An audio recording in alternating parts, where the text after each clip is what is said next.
देश भर में कोरोना की रफ्तार अब धीरे धीरे काबू में आ रही है, लेकिन अभी भी स्थिति चिंताजनक है। संक्रमितों के आंकड़े अभी भी सामने आ रहे हैं। ज्यादातर राज्यों के प्रशासन का कहना है कि महामारी पर काबू पा लिया गया है और हर दिन सामने आते आंकड़ों के मुताबिक उनका यही आंकड़ा सच साबित हो रहा है। लेकिन मरने वालों की संख्या कम नहीं हो रही है और उससे बड़ी चिंता की बात तो यह है कि मरने वाले लोगों का अंतिम संस्कार करने में लोगों को काफी दिक्कतों का सामना करना पड़ रहा है। कहीं कब्रिस्तान में और शमशान घाटों में जगह नहीं है तो कहीं शवों को जलाने के लिए लकड़ियां कम पड़ रही है, जिसके चलते बहुत से शवों को तो नदियों में ही बहा दिया गया, जो बहते बहते दूसरे राज्यों की सरहदों पर पहुंच गया। इस मंजर को देखने वाले हर किसी की आंखें फटी की फटी रह गई, क्योंकि इस तरह से लोगों की लाशें यूं ही सरेआम नदियों में बहते मिलना कोई आम बात नहीं है और काफी भयानक और खौफनाक माहौल होता है। इस बीच जब नदियों में शव को बहाने से रोकने के बाद अब उत्तर प्रदेश में गंगा नदी के किनारे शवों को दफनाने का सिलसिला लगातार बढ़ता जा रहा है। जी हां, धार्मिक महत्व रखने वाले प्रयागराज में गंगा नदी के किनारे रेत में शवों को लगातार दफनाया जा रहा है। पिछले महीने भर से सैकड़ों शवों को इन किनारों पर दफनाया जा चुका है। तो वहीं शवों को दफनाने के बाद उनके आसपास बांस लगा दिए जाते हैं ताकि लोगों को पहचाना जा सके कि यहाँ पर शव दफनाए गए हैं। दरअसल आपको बता दें कि हिंदू धर्म में कुछ परिस्थितियों को छोड़कर शवों के दाह संस्कार की परंपरा है, लेकिन यहाँ शवों को दफनाने का सिलसिला लगातार जारी है।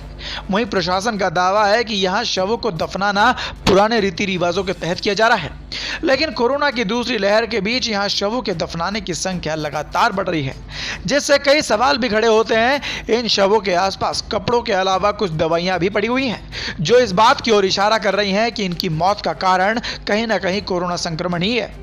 इस बीच जब घाटों के आसपास के लोगों से बातचीत की गई तो वहां मौजूद 50 साल के एक पुजारी, जिनका नाम जयराम था, उन्होंने बताया कि पिछले हफ्ते तक यहां पर रोजाना 8 से 10 शव आ रहे थे, लेकिन मीडिया में खबरें आने के बाद यह सिलसिला बंद हो गया है।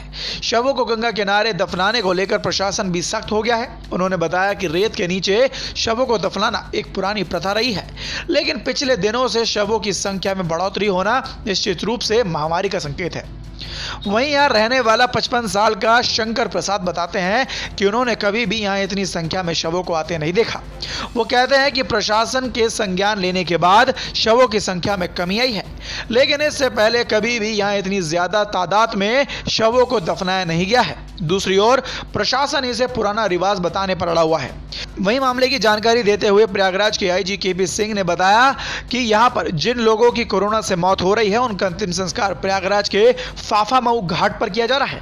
वो बताते हैं कि उन्होंने नदी के किनारे पर पेट्रोलिंग के लिए पुलिसकर्मी, वाटर पुलिस और साथ ही एसडीआरएफ की टीमों को तैनात कर दिया है, ताकि कोई भी शवों को गंगा या यमुना नदी के पास प्रवाह करने से रोका जा सके।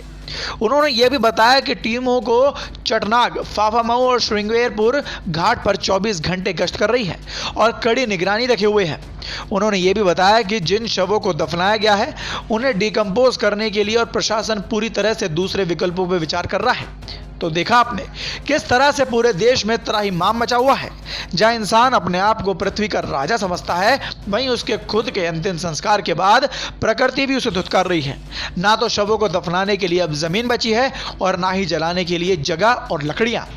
इस खबर पर अपनी राय हमें कमेंट बॉक्स में जरूर बताइएगा। बीके न्यूज से अभिराज की रिपोर्ट। धन्यवाद।